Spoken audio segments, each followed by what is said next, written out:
Hello and welcome to 9 to 5 Work Rebels. I'm your host, Ebony Gale, and I am very happy to have with me the lovely Cara Sayer, who is an entrepreneur and an inventor. And we're going to dive into that in a moment. Now, as you know, this channel is all about 9 to 5 Work Rebels. So whether you are in a 9 to 5 job, like screaming to get out, or you've already gotten out, or maybe you're part way in, part way out, and you want some information, this is a channel for you. We explore entrepreneurship, mindset, which is so important, and of course money making tips. Everyone wants to make money. So now we are here with lovely Cara, and her journey is really interesting. I'm not going to spoil it by giving any bits away, so I'm going to ask you to start introducing your journey. How did you get started on your entrepreneurial journey, Cara? Well, so my background was very much 9 to 5. Historically, I sort of went to university, got jobs, went backpacking for 2 years, went back, got another job. And then after I had been in a corporate career for a while, I then looked at, I needed some IVF in order to help me get pregnant with my lovely daughter, who is now a massive 13 and who did my makeup today. Amazing. So I had my daughter, very luckily. She is my miracle child. And then when we were out and about, well, I had a most horrendous pregnancy. So I was in a wheelchair and I couldn't walk, had to learn how to walk again, and various other things, which I sort of not trivialize, but downplay it, but it was pretty horrific. But one of the things was I wanted to get out and about a lot, and I wanted to be walking with the baby. And I just, she was born the end of October, and I was able to get up and start walking again, probably around end of January the next year. It took me quite a while. It was quite good. There were benefits, don't get me wrong. Like, I couldn't change a nappy because I couldn't stand up for about 4 months, so that wasn't bad. And getting up for night feeds was physically impossible. So again, you got to look at the silver lining there. Absolutely. But obviously, I wanted to be out and about with her, and I used to do the classic of like putting blankets over the pram, or taking my coat off, and then I'd be freezing cold, put it over the pram, then she'd kick it off, then it would go on the floor, then I'd roll over it with the pram, and anyway, it was all a mess. And as she got older, she got more sort of alert and more nosy, as babies do, and as they should. And it also got sunnier as well, so I wanted to protect her from the sun as well, but I also wanted to help her sleep. So what I wanted was something that would help be like a sort of a blackout blind for the pram or pushchair, like you had blackout blinds for the nursery. Right. That was really where the whole kind of idea came from. And I sort of looked around and I realized that actually there was definitely a gap, and other people wanted this as well. So a lot of my friends were, I remember one time sitting in this cafe, and we were all about to have some lunch, and we'd all fed the babies, and then everyone's like putting a blanket over, putting a muslin over, putting a cardigan over, putting a pashmina over, and you just think this is like, putting birds to sleep, in their cage. But the thing is, we all wanted the same thing, which was basically for the baby to get the sleep that they needed. Yeah. Because further down the line that evening, you'd have a nightmare child who was really overtired, really exhausted, wouldn't eat their dinner, and then would go to bed, but then would wake up. So, what I wanted was something that was going to help with that. And I looked around, and I've always been an inveterate Googler. So I'm, if you need to find something, ask me. I will probably be able to find it for you, even if you don't think it exists. I'm like a stalker, an online stalker of things. Very handy skill. It's a very handy skill, actually. Yeah. And anyway, so I looked for something that would do this, and I couldn't find anything. So to this day, I don't even really know why I decided to do it, why it became a thing. I think at the time I was at home, I was, bored with a baby. As much as I loved being a mum, I was used to like living with a very busy career. Yeah. And I wanted something to do. And I thought, well, give me something to do, be a hobby. Anyway, 11 years on, it's a bit bigger than a hobby. Definitely. It's a bit more demanding than a hobby. But, so the first product I invented was called SnoozeShade Original, which was designed for babies that are sort of 0 to 6 months, flat lying. And, it can be used till baby's older, but the idea is then as my daughter got older, I developed different products for older babies, and then parents asked me for different products. So I've now got about 13 different SnoozeShade products in the range. And I've got another couple coming online this year that I've developed. And is it all to do with the shades, or is it different products completely now? No, they're well, so I've still got a couple. So the thing is, sort of inventing a product is a bit like giving birth to a baby. So I've sort of feel a bit exhausted, you know, sort of giving birth to 13 babies in sort of 12, absolutely. 11 years. Yeah. And then sometimes babies that I don't like so much, I sort of decide, oh, then I bring them back again, because I think, oh, actually, no, you know, times have changed, and, you know, so it's interesting. So it's an upgraded baby. Yeah, an upgraded baby, or a different coloured trim baby. You know, we're just changing. We've got a pink trimmed one. Oh, and when I first launched it, it was a very pretty pastel pink. Then fashion changed, so it went hot pink. Now I'm going back to a sort of strawberry ice cream pink. Okay.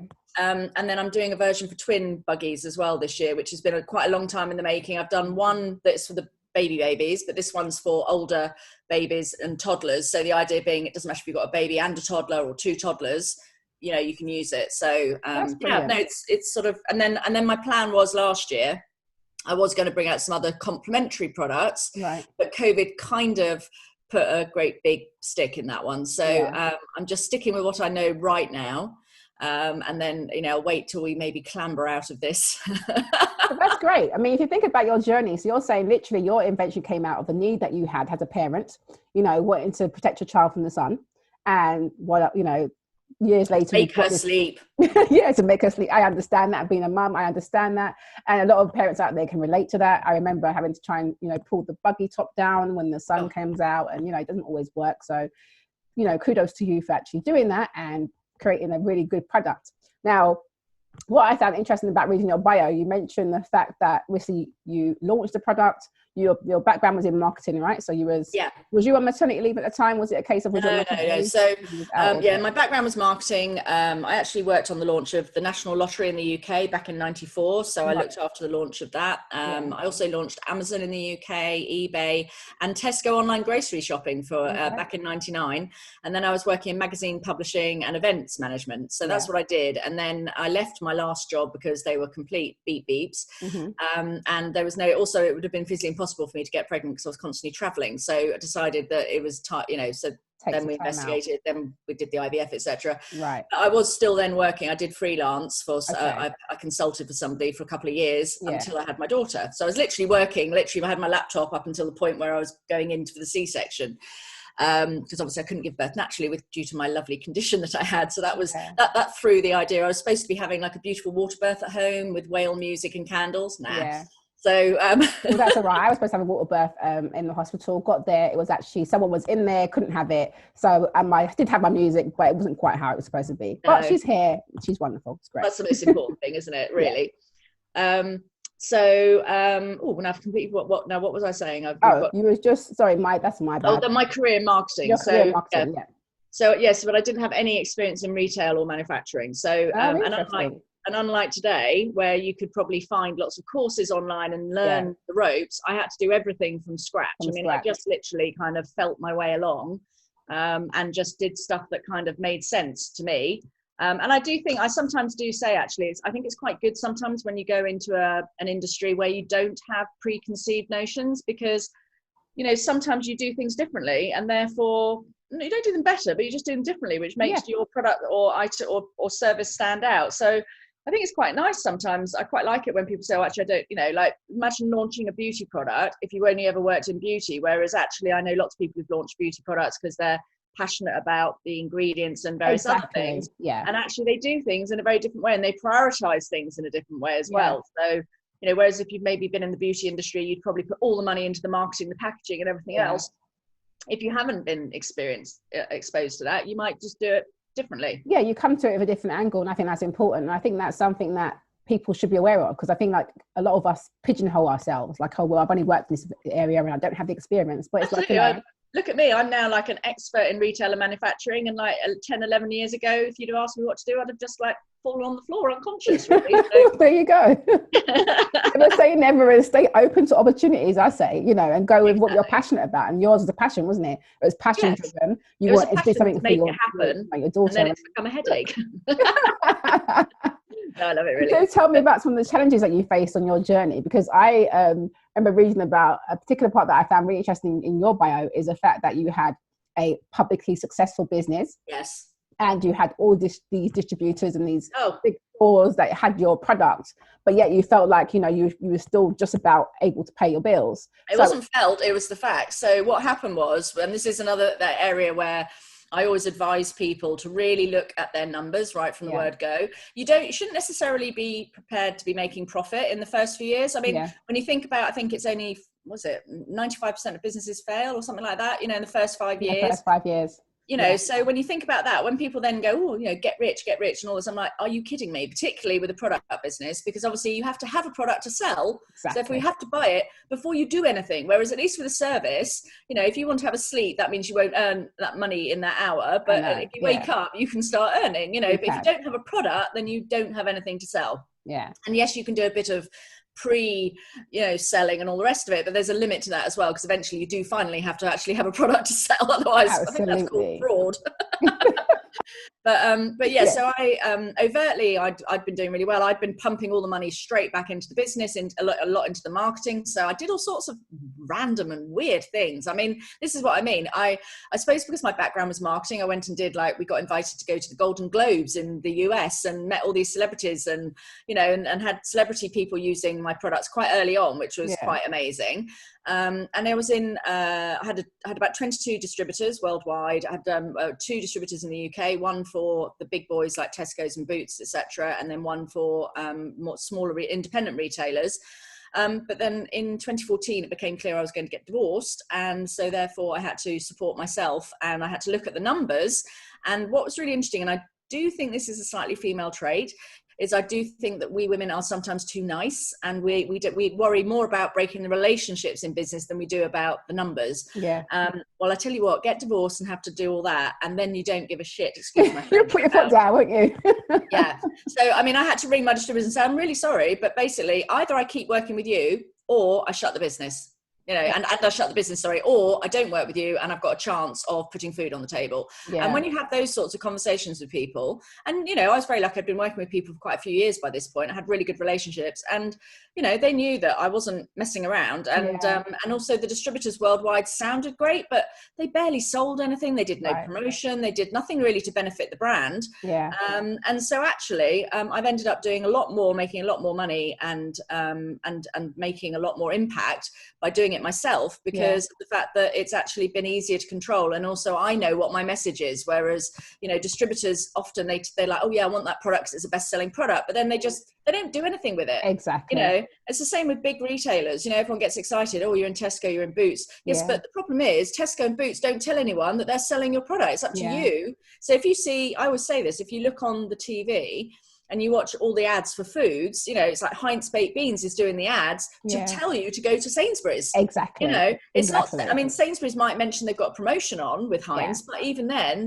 they don't have That's not their job. Yeah, it's not their job. It's your job as a brand. It's your brand to promote your brand. The waving of the hands. Yeah, but I think you're right. There's a slight disconnect sometimes. People think it's in the retailer, so all it's done. That is merely the first tiny step. That's the first step. Yeah, literally. And that now I'm actually not in any really big. I've got a few retailers I'm still with, but But I mean, you know, I cut back on that because the profit margin was just pathetic. And the problem was that not only was the profit margin very small, but also you have to basically buy the product in advance in the hope that they'll buy it from you. Yeah. And they try and give you forecasts, but those forecasts, I had some years where they went mental and sold shed loads more than expected, and others where I'd base my numbers on what they'd done the year before, and then they didn't sell anything. So I'm then left with loads of stock. Yeah. So at least the way I do it now, what happened was, and this is quite silly, but it's true, is that I saw on Facebook all these ads, you see, for selling on Amazon, because apparently you can sit on a beach and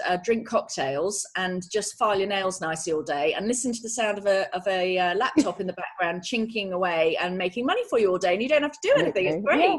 I know, you're just like, what? Can this be true? Can this be true? Yeah, so basically I'm thinking of taking them to the Advertising Standards Authority because it's not true.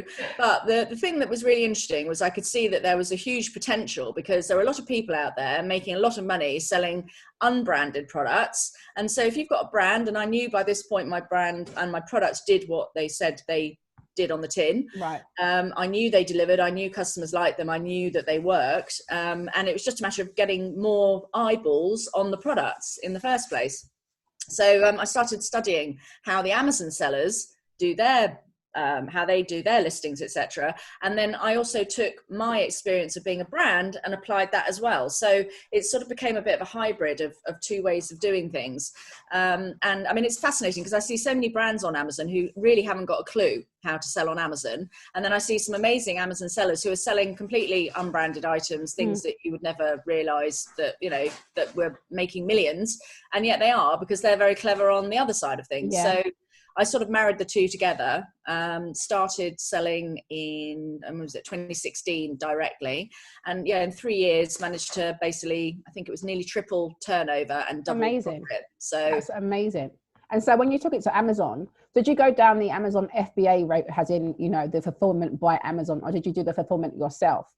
Right. So initially my product went on with Amazon Vendor Central back in 2010 because my distributor did it with them. Then I then removed it from there because the fact that they had it on a silly price and I was like, that's it, take it off. Yeah. Then I had a whole load of resellers. So when I actually went to go and put it on myself and I was going down the FBA route, which is the route I recommend most people take, is that with the exception of COVID where FBM became a life savior, but you know, that was a blip. Mainly it's still FBA. Sounds good. Okay. Go on. But yes, it was very much a case of I then had to sit and wait while everybody sold out of my products before I could then start selling myself. Oh, wow. Because the problem is that, you know, the only thing that people can really compete on with Amazon is price. Yeah. So what happens is the price goes down. Yeah. And that's it. With lots of products, and it's just like it gets to the point where you can't go lower. You know, how low can you really go? You're going to be the point where you're not making any money. Exactly. No. So to be honest, you know, I mean, I get the odd reseller every now and then, you know, someone who's bought a batch load of stock from somewhere random, probably from, you know, I saw somebody who used to sell for me like 6, 7, 8 years ago, and they've obviously found a box of products. So they sort of load it onto Amazon. And then I just sit there, I leave mine at my price and then let them sell out and then move on. Because, you know, but the thing is, if you are actually looking after a brand on Amazon, there is really no massive benefit to having anybody else sell on Amazon for you. I can see that. You are much better off doing it yourself. Yeah, I can see that because I've done a test run myself with Amazon, and I remember I got some advice from you. I was sending little some children items, little children's lunch bag. I've done it as a tester just to see how it is because I always hear people talk about FBA. Yeah, and I thought, let me just do a test because, you know, you hear all these people talk about it. I thought I was a bit like you. I was like, this is interesting, but I do like the idea of actually them fulfilling it all, and it made so much sense. So when I tried it out, it's something that I do recommend because I do coaching with people, and I say, well, Amazon is a great avenue, and I think people, you know, kind of shun it and think, oh, it's a big business, or are you sure you can make money on there, or is it too much people on there? And I do say some markets can be saturated, but it's about you doing research, and even then you can still sell items on there. Well, and even then, if you've got a good brand, it's not about the items, it's about the brand. So there is an element where, like, some marketplaces are saturated probably with things and products, but they might not be saturated with brands. So if you can then build a brand in that market that will make you stand out above everyone else, then you've immediately got something that, you know, has a bit more intrinsic value. Absolutely. But at the same time, you know, I mean, I don't believe there's any. I'm a big believer. There's plenty of room for everyone in the world to sell everything. I believe that. And Amazon is absolutely the same as everywhere else. I think it's really helpful in terms of, because people get worried about that. And like for you with your business, taking it to the big distributors, I think that's an interesting story in itself because, you know, you think it would be, you know, the way that we've all been taught business. Yeah, well, it's old school retailing, which is you aim to get into shops. Yeah, it's the problem is what you've got to do. Online. Well, it depends on the product, obviously, but what I always say to people is stop thinking like a seller and start thinking like a buyer. Right? So I don't know about you, but my local Prime delivery drivers are exhausted coming to my house because I'm constantly like, I want that and I want it yesterday. I want that. I want it now. I want that. I want, you know. And I'm constantly ordering stuff off Amazon because, you know, well, especially at the moment, because obviously with lockdown, a lot of the shops aren't even open. Exactly. Even normally, I'm like, I don't want to go to the shops to go and get that when I can have it delivered to me tomorrow. Yeah. You know, and I don't even have to wait. And, you know, if there's a problem, it just goes back and all the rest of it. And, you know, so I think the thing is that by not selling on Amazon, you're almost doing yourself a disservice because there will be some people who will only shop on Amazon. And so therefore, it doesn't matter how wonderful your products are, like not to have them on there means that you're missing out on them buying. A big market. Yeah, absolutely. Absolutely. I mean, I know from personal experience, which is that, you know, I have a website, obviously, and I sell on that. But I also know that sometimes I'll go to a website and they'll charge delivery. Yeah. Or, I mean, I do free delivery in the UK. But if if they charge delivery, I go, do you know what? I could just get it off Amazon. Or and then the other thing is that I don't necessarily can't be bothered physically, just literally lazy. I'm busy. Well, I'm not lazy. I'm just really busy. I just want to press a button that says buy now, and I don't have to put my credit card details in or my address or anything like that. And I don't have to worry. It's just quick. And I think that's the thing. I think people forget that element of it. It's not all about you. It's about your customer. Your customer, exactly. And like I said, even with the trial run that I done, everything sold out. So I was like, this works really well. It's really good the way they present the data. You can see where you can put your money towards marketing on the platform. It's all there for you. They try to make it as helpful as possible, I think. And clearly you can make it. I have also got a white streak, which I call my Seller Central streak. But yes, as a general rule, it is very helpful. Yes. So what are your challenges that you would say you've had with, say, Amazon, moving from major retailers to Amazon? Oh, well, I mean, the problem you have is that you become well, you see, so I was going to say probably become a small cog in a big wheel, but that's the same with distributors and retailers. So to be honest, I mean, I hear a lot of people sometimes complain about like the fees that Amazon charges and stuff like that. But you go to one of the big boy retailers, they'll want a 60% margin. 60%, right? That's now Amazon crazy. With all their fees and all the fulfillment and everything else they do, probably you end up paying about 30. Yeah. That's reasonable in my book. Yeah. And, I think people get a little bit too, whilst I think you should have your eyes on the numbers, I think you should also not be a penny pincher, because you've got to think about the bigger picture, which is, actually, do you want to sell or not? You can either sell nothing or sell something and make, and make some money. So, I mean, the main issues with Amazon is just trying to get things sorted. I've got issues at the moment in the States, for example, where I'm trying to sort out listings and things are being pulled down for no reason, or it's just a lot of work. And and also things like I've just been we're waiting to go live in Germany, because obviously with Brexit we've just say that to you. How's that impacted you? How? I mean, Germany, the European market actually historically hasn't been a big part of the business. Right. But I also didn't register for that in any European country while, or have any stock in Europe while we were still in Europe, because I used to fulfill from the UK.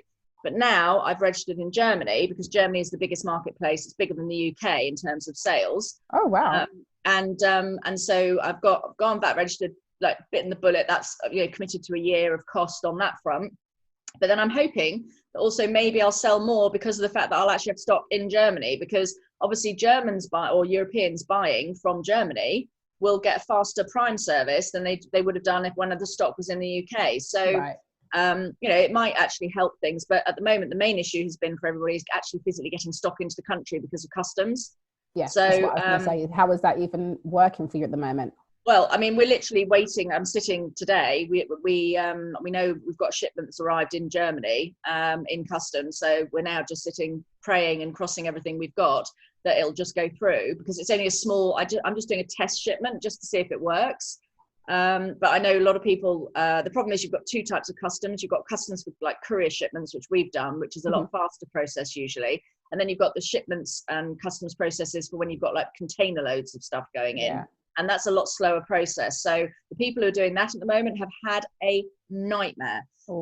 They've had stuff sent back. I mean, it's horrific. I mean, that's horrible, because it takes time to get it. Depending on where you're sourcing your products from, it takes time to get it over here. Then to have it sent back, that's just a nightmare. And then the problem was a lot of people were doing stuff like sending it in December when we should have been able to send it, and it's now been sent back because of the fact that there was a problem. And UPS itself basically was a partnered carrier that just basically went, we can't deal with it, and sent everything back again. I mean, unbelievable stuff going on. Really, and it's just really badly organized. The fact that it all shifted on December the 31st or 1st of January, great. What a fantastic time of year to suddenly shift the whole ethos of how you do business in different countries. But Christmas Day. Happy New Year. And the problem is no one knows exactly what you're supposed to be doing or how you're supposed to be doing it. You speak to the HMRC, you speak to like accountants, you speak to experts, you speak to Amazon. It doesn't matter. Everyone's got a different version. So you've just got to kind of muddle your way through, really. I keep hearing that. People are really unclear on what's going on with that. And it's not that surprising based on the government we've got in at the moment. But hopefully they'll get that sorted out. I hope that sorted out sooner than later anyway. So it'll be interesting anyway. I'm quite excited. Absolutely. If we can actually get stock in, and then we can start seeing how, whether or not having stock locally like improves sales. So it's an interesting experiment. Yeah, it will be. I think it'd be interesting to see how that all goes. So you are in the process of, you did say that Amazon ad was talking about living your life from the laptop. Okay. So, or on the beach. So have you been able to fulfill that? You know, Oh, gotcha. Yes. Yes. So, I mean, the one of the best things about running your own business versus working for somebody else in the 9 to 5 is, I was never suited to 9 to 5 anyway. I'm not a morning person.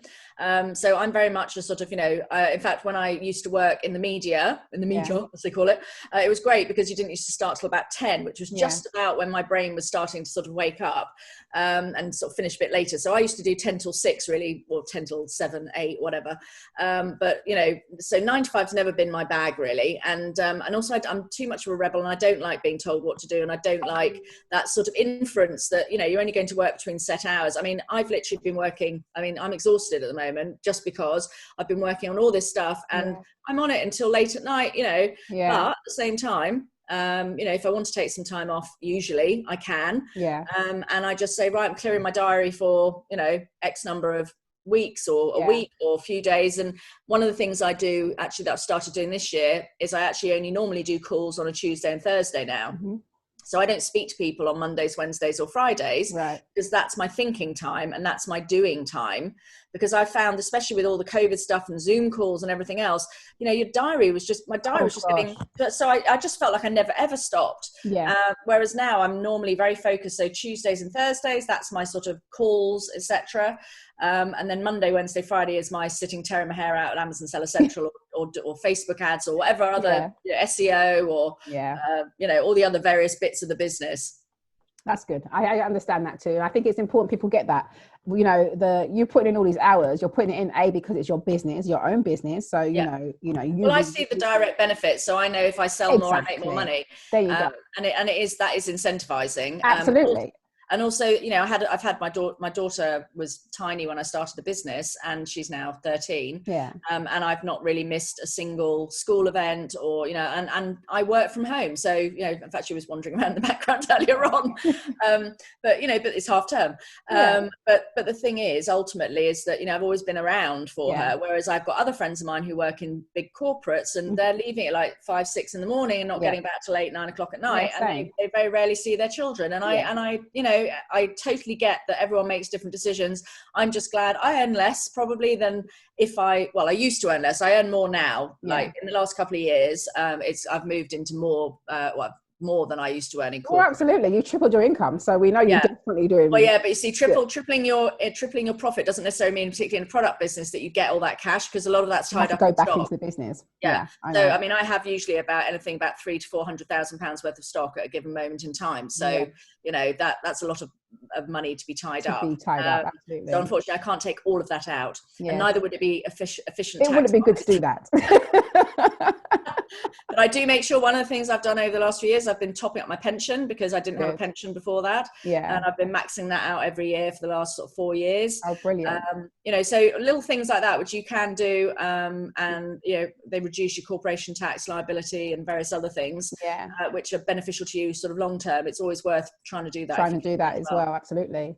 And like you're someone like myself, like I am a rebel, hence the channel, but also I, not only the orders, but I also always felt like, well, why would you want to be sitting in an office all this time? Yes. I mean, even now, this whole thing where these big corporates made a big deal about, being in the office and being productive.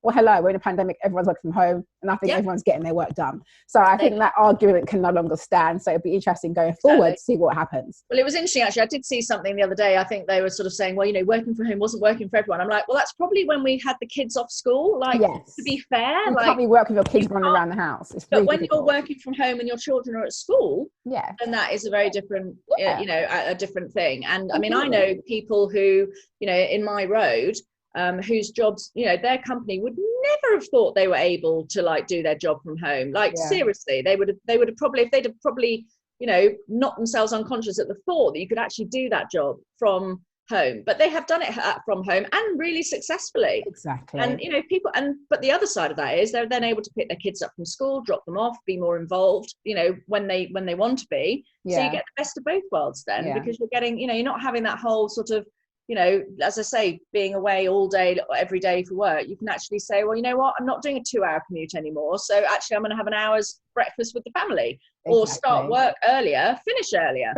I'll just be take flexible. breaks out. So you have your dinner together as a family, and then go back to work afterwards if that's what you want to do. You know, I mean, that's the thing, we're all adults. Better, I feel like people are getting that. Well, some of them are getting it better, some of them not as much because kids are at home, but it's about you understanding that we're adults and we can actually, you know, prioritize our time and work through our time. So I think that's something that gets lost in the whole corporateness and the. Well, I do think that they see. I mean, I do think that people from the sort of the corporate world do tend to think that anyone who's working from home is just sitting watching Richard and Judy, and that pretty much shows when was the last time I watched daytime TV, because I don't even know who's on daytime TV. I don't think they are. I don't really watch people. I don't have time for daytime TV. I mean, you know, I'm too busy working, and then when I'm not working, I certainly don't want to watch daytime TV. Oh, it's not that interesting. I mean, or something, you know. Yeah, there's other things you might want to watch. There's things, you know, I've got my own little session of things that I like to watch. But interestingly, I was talking to somebody else the other day, and they were saying that they work from home, but what they love daytime TV, so they factored it in around their lunch now. Exactly. I said, that's perfect. I said, that's great, as long as you're getting you're happy and you're getting your work done and you're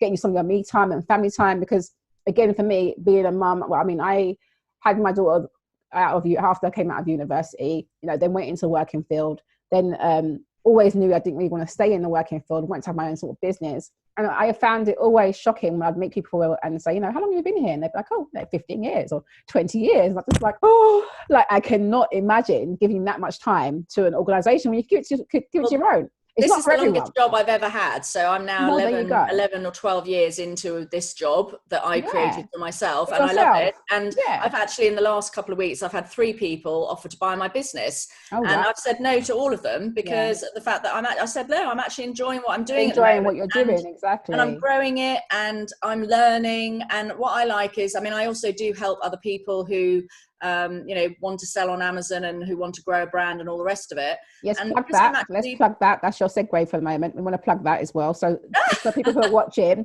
okay, Cara does have her own workshop that she runs, and we'll definitely mention that. That's your Make It, Market, Sell It. Well, I've changed the name actually. I've changed it. It's now Make It, Brand It, Sell It. Make It, Brand It, Sell It. Okay. Cool. Well, yeah, just because I used to call it Make It, Market It, Sell It, and then I don't really like marketing as a word because it's just too sort of wishy-washy and ineffectual. Whereas branding is really what I'm passionate about. I'm passionate about building a brand is about building something that people care about and that actually people have an emotional reaction to. A product is just a product, but a brand is usually something that people are like, oh, and even if they don't necessarily know the products, they've heard of the brand. And so I'm really passionate about helping people actually build real brands that mean something and deliver. So I changed it actually. So it's only a couple of weeks ago. So actually, I think I sent you my bio. So I better tweak that because I think I wrote that in January. I only changed it about 2 weeks ago. But that's what I mean. So Make It, Brand It, Sell It. Okay. Make It, Brand It, Sell It. So you can check her out on Facebook. Okay, she's got her own page there, and then you can go and join some of her workshops, and she'll give you some great advice on how to get your products out there and branding as well. So always good to do that. And obviously she is an Amazon success. So who better to hear from than someone who's doing well on Amazon? So great. So that's why I like still being an active seller, you see, as well, because I mean, like today I've just been tearing my hair out about stuff and I can update people. I'm learning things all the time because Amazon's constantly changing things all the time. And it's like, oh, actually you need to do this. Oh, you need to not do that. You need to press this button. You need to, you know, and it changes every 5 minutes. There's a new thing you can do, or like they stop letting you do one thing that you used to be able to do. And, you know, so, and I've always been as well as a sort of a stalker on Google, etc. I love collecting new information as well. So, you know, having constant new information is always of interest to me. So I like that and sort of keep my finger in there. Well, that's good. And have you thought about changing have you made your course or your workshop into a actual online course yet? Not yet. No, well, that was on my, though, right? Well, it is. And I've started writing a book, which I'm about 2/3 of the way through. But obviously COVID did kind of put a bit of it was last year, although it was still a 7-figure year, it was a less profitable year because I had to pay a lot more in like freight and air shipping, and because I cancelled things based on the fact that my sales plummeted by 90% in April, just after COVID really hit. And I was literally, I found the piece of paper the other day, actually. I was literally sitting there working out how much money I could make minimum, like bare minimum, in order to just keep the business operational. if I did nothing else. And so yeah, that was challenging. And then so last year was a real sort of belt and braces year, I think, for everyone. But I was really pleased that we kind of came out of it the other side. And then, but I did start writing my book. I have started on the course because I did some work. I'd literally just done some workshops in February before COVID hit in March, and they'd gone down really well. And I really loved doing them because I don't like doing big events. So it's like 10, 12 people max. Yeah. And then I go in, as I always say, go into my back end, but it's a lot less raunchy than it sounds. It's literally just going into my Seller Central account and actually showing people. Showing them, yeah. You know, like, this is what that looks like. This is what that looks like. This is what you need to do, because, you know, and that's so important, because even for me, as a newbie into Amazon, I remember texting you to get some information and stuff, but I absolutely, you know, it is kind of, it's uncharted territory. So you don't know what you're doing. You just, you know, you're kind of finding your way, but there's a lot there. So it's great that you're doing that, and to have the sort of one-to-one-ness is really good. So have you moved it onto Zoom, or you think? Yeah, so I do hour one-to-ones as well. So where basically I can run through, and I've got a few clients who I do that with, which is nice because I sort of see them progressing. I mean, sometimes it can just be an initial call where I just go, right, these are your options. Yeah. And as and when you're ready, come back to me, sort of thing. Because I think the thing is, a lot of people, the thing with Amazon is it's so intimidating and overwhelming, the mere thought of it. So I just sort of say, look, these are the things you've got to do before you start playing around with Amazon. Because if you don't have these bits in, like, if you don't have this base set up, then you're going to fall over. And you know, I've had, you know, companies who've got multiple sellers, wholesalers, and all that sort of thing, and it's like, well, unless you're going to get rid of the wholesalers, you're going to have a problem on Amazon. So you know, it's you know, there's lots of different things that come up, but it's been good fun, actually. Just I don't do a lot of it, if I'm honest, because, you know, I don't necessarily want to do loads of it. It's your time. You want to manage it how you want to manage it. So that's just an additional stream of income for you, but also one where you get to give out some advice, which is great. Exactly. And I'm all about multiple streams of income. So obviously you've got your main one on Amazon. You still have it in some stores, you say, right? I've still got it in some stores, in some retail, and then I've got my 4 websites across the world. I've got like UK, US, Canada, Australia. Brilliant. And then so my focus this year, for example, is actually building things like the Facebook ads pointing to the websites, and see whether we can drive a bit more traffic that way. Traffic there, but you know, the other thing I would say is you can't do everything all at the same time, and so, you know, and you've got to find the right people to do things as well. I've had my fingers burned on Facebook ads numerous times, spent tens of thousands of pounds, and not really seen a return on it. And so, you know, it's one of those things I've sort of had on my list of things to do. And you know, so I just always say to people, don't panic, like, just work your way, take a step, because if you take a step, then you're going to be moving forward. If you get sort of analysis paralysis, or analysis paralysis, isn't it? Where you basically just don't move because you're trying to think about all the things you've got to do, I say, well, stop all that. Let's focus on one thing you can achieve. And that one thing will then get you moving. And once you've done that one thing, A, you feel better for it. And B, usually that means there's something else you have to do in order to then move forward. Because it propels you forward. Absolutely. I kind of give the same advice to clients that I do the coaching with, which is, you know, about taking it, you know, breaking it down. You know, what the most top 2 or 3 important things you need to get done, break it all down. I think that's so important. And it's an interesting, your background is interesting, because obviously I went straight to Amazon, as you had, you know, items in big stores. So all that wealth experience is crucial to what you're doing. So I think that's really, really interesting and nice to hear about. So obviously I want to find out about, for you, as an entrepreneur, as a mum, you know, do you think you achieve your work-life balance? And no. You don't. Okay. I don't think there is. I don't think there's anything. I really, my concern, I think there is, right. So I don't really believe there's anything in life that's balanced, right? I think that what happens is that, you know, there are priorities, and those priorities take different amount of effort and energy from you at different times, or you put different things in at different times. So I see it more as like, it is a balance, but it's like a seesaw. So it's constantly moving balance. It's not just you're sitting there, I think what happens is sometimes, you know, I've got to do a lot more work and then I can't be such a great mum. And then other times I'm not going to do some more work and I'm going to not do so much on the business. You know, so normally, for example, you know, going away with my daughter is really important to us. We go away, like we've got this lovely little crafty hotel we go to in Devon, which we love. And normally we go about 3 or 4 times a year. And obviously last year we didn't go at all. And this year we'll be lucky if we get to go. But also we go on holiday somewhere nice, like for 2 weeks. Usually go away in, you know, Easter. For me, I'm all about experiences. Like I'm not about things. So I don't care what car I drive or what clothes I wear. But I do love like to go somewhere on holiday, get some sun on my skin. And, you know, that's one of the things I'm definitely missing. But I also enjoy then having some time with Holly where, you know, I just sit with my Kindle, she sits and chats to other people and whatever. And, you know, we have a lovely time. But yes, I mean, I think, you know, in terms of balance, I think it's really, you've got to decide what that balance is and what you're happy with, and also allow it to move. Because as I say, sometimes you're going to be all about being mum or dad, and then other times you've got to be all about doing business. And that's real life. I mean, I do think it's also unrealistic to expect children to sort of, you know, expect you to be working full time and then also being available for them full time, because that's just not like viable. And it also shows, I mean, you know, Holly is very aware of the fact that, you know, she's got an entrepreneurial mum, and, you know, she's very proud of that. She's very proud of the fact that she was the reason the business started. I've always sort of been very, you know, big about telling her that, and about the fact that, you know, actually my business, I wouldn't have even started my business if it wasn't for her. And I've learned a lot, and I've made a lot of mistakes. I mean, you know, I've fallen over a few times. I had a big nervous breakdown in 2010, which was not a very nice time. Was that around your divorce, or was that? No, that was before. That was it was after I launched the business. It was all too much, too fast, and also there were lots of other factors. And I was going through IVF again, and hormones were all over the place, and it was just a mess. It was a car crash waiting to happen, basically. And then one of the things though that has taught me is that and it took me quite a long few years to learn this. It wasn't an overnight discovery. Is I do have to look after myself, and I do have to.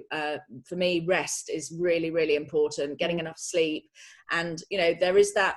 I totally empathize when I see people and they're like, you know, I'm taking calls all the time and I'm up in the middle of the night and doing all this and la la la. And it's like, yeah, but please stop. Like your body will stop you if you don't stop yourself. And, you know, and nothing's worth, like, I mean, that's why, again, you know, like I earn enough money to live on, and I'm really happy with what I take out of the business and everything else that I do. And, you know, yes, I probably could make more with multiple income streams, but the problem is then I'd have to do multiple work. And at the moment, I'm actually quite enjoying where I am now. You are now. But I think for you, it's an easy transition. Yeah, for you to multiple streams of income for you, I think it's an easy move up, only because you've got things like, once you create your online course, that's a revenue stream. I've got an online course. Once you get a book, I've got a book out. That's another revenue stream. Exactly. And that will keep you going without you having to do anything. You know, that's just your passive streams that I think will go sit nicely with what you've got anyway. Exactly. But the other thing that's really interesting is I'm very much a proponent and a big fan of telling people just get on and do something. It doesn't have to be perfect. Now I've kind of done that with, like, as it was, make it, market it, sell it. And I've sort of started something, but I haven't really put any real energy or effort into it, because my real effort and energy has been into my main business, which is my main breadwinner. And that has needed my attention more over the last few years. What with, you know, things like the divorce had an impact on everything. You know, trying to make more money in the business had a big impact. You know, and all of that takes effort and energy. And when you're only one person, I have a team of people, don't get me wrong, who work with me. I'm still the one who's kind of steering the ship, and I'm doing it kind of solo. And that gets quite tiring. So, you know, like lots of people are like, oh, you must write your book, you must do this, you must do that. I'm like, yeah, but you know what? Right now, I've still got a few good years ahead of me. And when I write my book, it will be my book. It's not going to be anyone else's. And so if I do it now, next year, the year after, it's still going to be the same book. And it'll be that there will be that differentiation of the way I've done it versus how somebody else does it. I think that's fine. You've got to work with your own time, your own pace. And like you said, and what you know, mental health is so important. So even went through, that is a lot to deal with. Your divorce, you know, you're having a mental break, you know, IVF treatment, that all of that is a lot on you mentally. So how do you manage, you know, yourself going through that? Would you give any advice? How did I manage it? Well, with pills. Happy pills. pills. Oh my God, yes. I still take them now, and I'm absolutely like, you know, I'm completely open about it because, you know, my life has been historically very stressful in the past, as well as, you know, I've had high levels of stress at various points in the not too distant future. But at the same time, you know, I'm a big believer in you've got to give yourself the support you need, you know, and there's no shame in, I mean, I've also got an underactive thyroid. No one gives me a bad time because if I have to take thyroxine. So why would anyone give me a hard time because I have to take some sertraline in order to keep myself, like, you know, and I particularly with lockdown and things like that going on, you know, I found it quite difficult at times. That was my next question. I'm going to say, how's it impacting you in the business, the COVID? Yeah, well, I mean, I work from home anyway, so it hasn't really impacted me in that respect. The thing I normally do though is I normally get a lot of energy by going. I go to conferences and I meet other people and I network, and I started holding my own events and things like that. So that was my way of sort of generating extra energy, etc., which obviously now we're not able to do. And however much you know, I love a Zoom call or a FaceTime, it's not the same as being able to be in the room with somebody. I actually find it, I don't know, I have had this discussion with a few people, I actually find it much more tiring, because when you're sitting with somebody, if we were sitting together at a table, you know, I would be able to look off to the left and look out at the sky and, oh, look, there's a squirrel going past or whatever, and you'd be able to look down at your notes. But when you're on Zoom and FaceTime, I think you feel there's this pressure to sort of be on the whole time. And you know, I think it's actually quite, you know, quite tiring. I mean, I can imagine all the kids when they're doing it as well. It's, you know, a lot of them I know my daughter at her school, a lot of them don't like putting their cameras on all the time, and I don't blame them, frankly. I'm like that sometimes. Sometimes you don't want to be on camera.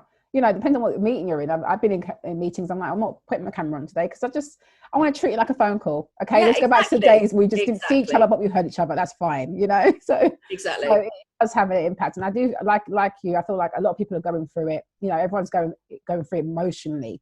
I think it's emotionally draining for everyone. You know, dealing with the pandemic. I myself, like you, work from home, so that's no change to that side of things, but it is a change to, you know, your everyday lives and everyone else around you that's getting impacted. And also not being able to go out for a meal, you know, not being able to go out even and just meet up with a friend and just, you know, I mean, it's just, I mean, I think, you know, it's the social side of it has been the hardest bit. Absolutely. I mean, I often go away and visit friends at weekends, you know, so, you know, when I have Holly for the weekend, then we go and we'll go and visit and stay with friends, or I'll go and see friends who don't have children, you know, when I don't have Holly. And, you know, so therefore you're sort of, I mean, don't get me wrong, I'm very lucky. I've got a house, I've got a garden, you know, I'm looking out, I've got windows and light, etc. And I know there's a lot of people who aren't in that situation. So I just feel, I mean, I think that's the thing. I just feel grateful a lot of the time for what I've got and try and focus on the positives, really. Although, you know, I think sometimes it gets a little bit draining and tiring doing that. But at the same time, it's got to be appreciated how lucky we are, really. Absolutely. I completely agree. Well, I suppose what I wanted to ask you, but we've mentioned a few of your new ones you're working on at the moment that come into fruition soon. So good luck with all that. But when it comes to dealing with the internal mindset war, you know, has in self-limiting beliefs, do you have any kind of rules or rituals that you do to try and help address that? Do you know, it's really funny. So, I mean, I tell you what, as I said, I'm not a morning person. So you're never going to find me sitting writing gratitude journals or doing, you know, morning yoga or having bulletproof coffee. I don't even drink coffee. So, I don't either. You know, I can't be doing with any of that. That's just not really the way I work. But I suppose, and I wouldn't really say that, you know, I have a mindset necessarily. I just think I'm pretty bloody stubborn. And also I know what I think I have a vision. I think that's what's really important, is to have a vision of where I'm going and what I'm doing and why I'm doing it. And that doesn't have to be a business plan. I mean, I wrote my first business plan, I think in 2011, because I had to for an awards that I was entering. I hadn't written a business plan. I just had it in my head. I was going to go for world domination. That was it, you know. And that's pretty much what I've done. So, I mean, you know, but I think the thing is, I think you can get a little bit tied up with, you know, again, sometimes maybe, you know, focus on doing some stuff for the business rather than, you know, doing stuff for you, like gratitude journals and things. Maybe spend an hour planning like what it is you actually need to do to get the business off the ground, if that's where you are, or what are those sort of 3 things that you need to do this week that will make you look back on the week and think, yes, I ticked those boxes. Yeah. And some of those could be personal. It doesn't have to all be work or, you know, focus. I mean, you know, I've got to tidy my bedroom. I've got to go through my clothes, you know, and that's a job that I just need to do. And I know I need to do it. And it does sit there bugging, you know, it's that frog that you don't want to eat. Yeah. But I just think that, you know, do what works for you, not what works for someone else. Like, you know, there's a lot of talk about hustling and, you know, the 5 a.m. mentality. Like I said, you know, there's a really interesting website to go to. It's called The Power of When. And it's all about chronotypes, about, you know, how you function via sleep. So I'm a wolf, which is basically, I'm not a morning person. I can work till late. And I switch on like in the afternoon. What was it called, you said? It's called The Power of When. The Power of When. And I can't remember what, but if you just Google The Power of When quiz, and you can take an online quiz. It's done by a doctor, and it basically, you can either be a dolphin, a wolf, a bear, or something else. I can't remember what the other one is. And I think most of the population are bears, but dolphins and wolves are less so, obviously. That's me, a little bit unusual. But I think it's really interesting, because I think sometimes, I suppose one of my biggest pieces of advice is to accept who you are, not necessarily try and be someone else. Absolutely. Because, for example, you know, I'd love to be able to get up early in the morning and bounce out of bed at like 5 a.m. and do like a morning ritual and all the rest of it. But I wouldn't. Well, it's not my thing. Do you know what I mean? It's not my thing. So I think you're right. It's about, I feel like it's getting in where you fit in and be who you are. Like for some people, I believe the morning ritual does work. Because I remember I used to wake up really early and there were people tweeting about the 3 a.m. club and the 5 a.m. I know. And I'm like 3 a.m. I'm up at 3 a.m. Right, yeah, I'm up because I've watched a late movie. I'm looking at 3 a.m. and I'm thinking, what? No, thank you. But that's what, you know, everyone's got their own little, you know, nuances. Exactly. And like I'm not necessarily the morning person myself. Obviously, I can get up and get on with it, but you know, I get warmed up a bit later on. I do like to, I like to do things that make sense to me. So I say to clients, for example, one of my clients is building her business, but she struggles with the mental part in terms of the confidence issues and moving forward. So I do get her to do some sort of personal development work as well as getting on with the actual work. So I think there is a balance to be had in, you know, making sure you're taking care of your mental and getting things going. I do feel like, particularly at the moment, because we're living through a pandemic, a lot of people are mentally stressed out. And put themselves in their own sort of mental prisons, like, oh, I can't do this and I can't do that. It's just like, why can't you do it? The only person telling you you can't do it is yourself. You absolutely. So I always say, you know, that's the bit where I talk about the self-limiting beliefs, because sometimes it's you're creating your own, you're stopping your own blessings essentially, because you're like, well, no, I can't do it. I can't do it. And it's like, well, yes, you can. Just change it. And sometimes it's not necessarily can't. It's more I just don't want to right now. And that's okay as well, because, for example, things like I've got various friends of mine who are like, oh, you know, you need to do your book, you need to do your course, you need to do this, you need to do that. I'm like, yes, but you know what? I actually don't want to do it right now, if I'm really honest. I want to focus on what I want to focus on. I'm not limiting myself, I don't believe. That's your choice. That's different. You know, I'm focusing on what I need to focus on in order to make the real money. And then the other side of things, I actually have a belief. And it's, I think, you know, again, this is what I mean. I think I don't have a mindset, but I do always have a vision. Okay. So I actually see me moving out of doing that day-to-day product stuff and moving more towards the coaching, the courses, the books, etc. That is where I see myself shifting. But I think that the interesting thing is, I mean, I'm 50 at the end of this year. I think one of the looking good.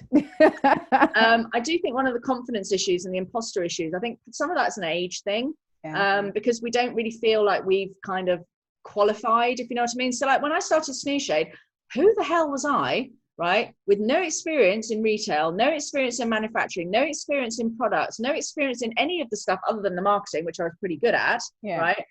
How did I know that this product was going to do it? I just had this sort of belief. And I think sometimes you've just got to go with what your gut, and it's your gut. But I had to, for years, you know, I'm only now, and I'm 11 years into the business, I can now confidently, without any hesitation, deal with somebody who doesn't like the product. Because in the early days, when someone rejects your product or your service or whatever it is you created, it's like they're rejecting your personally. You take it personally. And I think some of it, I think, is just, there's a little bit of an experience thing that needs to go on, where basically you just get kind of used to it. I mean, when I very first started, because my product is black and goes over the front of a pram, like people are like, oh my God, it's like a baby burqa.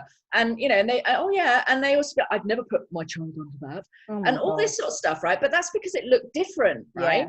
now everyone's so used to seeing them because they're like a UK bestseller. Everyone knows someone who's got one, blah, blah, blah. Award winning, let's not forget as well. Absolutely. Multi-award winning. Yeah. 70 awards and counting. 70 awards, people. There you go. Yeah, exactly. That's a strategy you should always adopt. But the thing is that, you know, at the end of the day, I now know, well, do you know what? My attitude now is, well, if you don't like it, don't buy it. Yeah. Like, but in the early days, you're so desperate for everyone to want your stuff. Yeah. And I think the thing is, you just gradually start to learn. I think that's one of the things I do agree with, the kind of the niching messages that go on in business, which is, you know, the more focused you can make your message, the better, because you need to appeal to less people who are more interested, rather than appeal to more people who are less interested. Exactly. It's that kind of mass rule, isn't it? And I think it's interesting, and it comes up in marketing and PR, and people, and I always say, you know, people always want to go for the bigger numbers, but it's not about the bigger numbers, it's about the engaged numbers. Who is engaged with your product? I use that same when I'm talking about people looking for, when you're doing listings on Amazon, because I would rather that somebody went for a very niche area. So for example, I helped this lady just literally over Facebook. She was a friend of a friend, and she was selling a sequin blanket, right? And she was like, I'm not making any sales. I don't understand why. So I just went and had a look, and I saw that if I typed in sequin blanket, and this was in the US, all these like mermaid sequin blankets came up and other things. Right. Hers had a unicorn on it, right? There you go. As soon as she forget going for sequin blanket, that's too big, right? Go for unicorn sequin blanket, because then people are actually looking for what you're selling, right? And that was the thing. And immediately she made sales, and she was just like, I don't believe this. I said, yes, but the thing is, you were going for too big a market. You're going for something where it is like saturated, too many.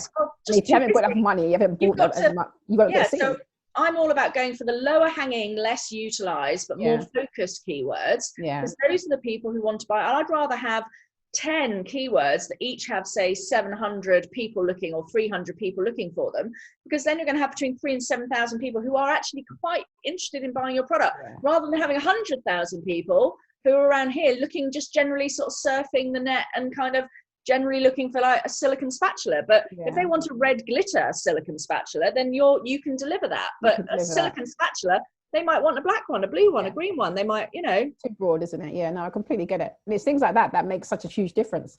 Yeah, massive. Yeah. That's great. So people, if you're looking to start your Amazon business, then do check out Cara Sayer, and check out her page on Facebook, which is Make It, Brand It, Sell It. Okay. Oh, well done, you. I wouldn't even remember it. It's so new. No, I definitely recommend that. And I don't recommend, Amazon has a way of making money. I think it's a great way.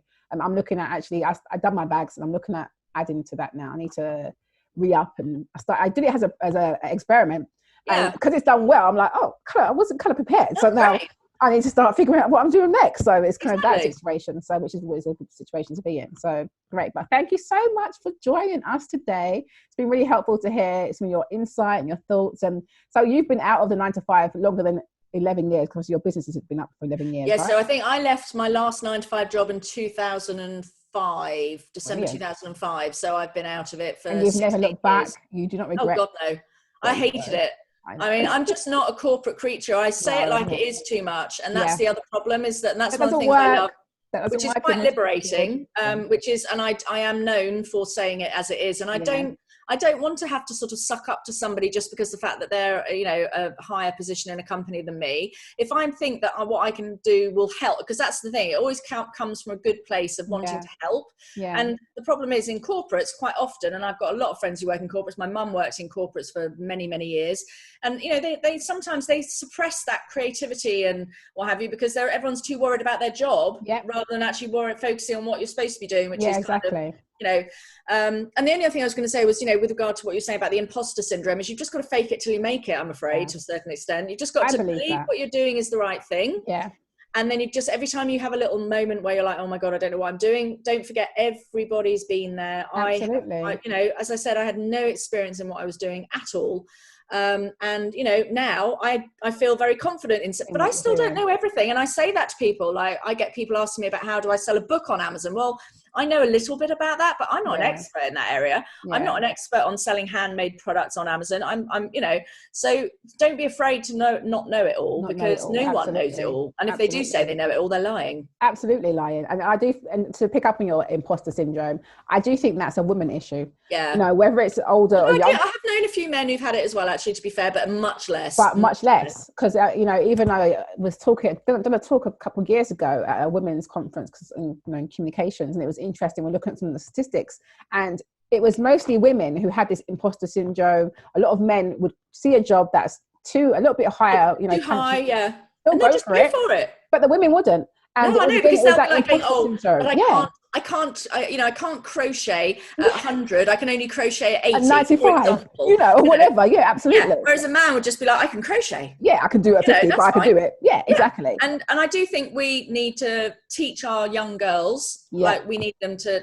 take that on as more of an attitude of can do. It was really interesting, actually. There was, I read an interview with the lady who's been responsible for the vaccination, all the vaccines in the UK. Yeah. And apparently she got a lot of criticism at the beginning because of the fact that she was the wife of one of Boris Johnson's cronies, and she didn't have any experience as such in vaccine. Well, whoever thought you'd have to have but apparently she actually turned around when she was first asked and said, I don't think I can do it. And she talked to her 22-year-old daughter, and her daughter went, Mum, if this was me, you tell me to do it, so go for it. And she did. And she's made an amazing success of what she's done by getting us all these vaccines in, and not listening to all the 9-to-5 corporate stuff that went on with we didn't go in for the Trump one because of the fact that there was a small section that said, but if Donald Trump decides that you can't have it after all, you can't have it. So she went, well, no, then I'm not going to go for that one. I'm going to go for an outlier. I'm going to go for somebody who's actually going to deliver what they say they're going to deliver. And it's not going to possibly be removed at the last minute. And that's why we've got all the vaccines coming in, because she didn't think probably how she had their own would have done as well. Yeah, she came at it with a different perspective, and I thought I was really pleased that she told that story about her daughter telling her what to do, because I thought, do you know what? That's what we all need, Yeah, and there's a lot of us that have that going on. So again, it's just having to push past that and be like, no, you can do it. Why have we got this kind of barrier there? We can. So I think imposter syndrome is interesting in terms of how you work as an entrepreneur as well, and having to fight those little demons on your shoulder that are trying to tell you not to do things. So. Really interesting, and again, great to have a chat with you. Always enjoyed that. Thank you so much. And this I will make available on YouTube and on Spotify and a few other podcast stations, but I'll let you know once it's up and out. Lovely. So I'll share with your people as well. But thank you so much for the advice, and I'm sure I'll probably get you back on to find out how your products are going. And once you start taking over other areas, I'm sure you will, your world domination. As you world domination. That's the only focus I have. Well, enjoy the rest of your day, and thank you so much for being here. Pleasure. I'm going to take you off. Hi, 9-to-5 work rebels. If you're feeling stuck or looking for a way out of your 9-to-5, then you're going to want to check out my online course, How to Be a Successful Consultant, Earn More and Escape the 9-to-5. You can also check out my book, How to Become a Consultant, a guide to free yourself from the 9-to-5. If you're already in business or about to start your business, then you're going to want to check out my online DIY PR course, How to Get Media Coverage for Your Business in 30 Days. It will teach you how you can blow up your profile and profits while saving you thousands of pounds in agency fees in the process. So what are you waiting for? Get busy. The links to both the course and the book are in the description box.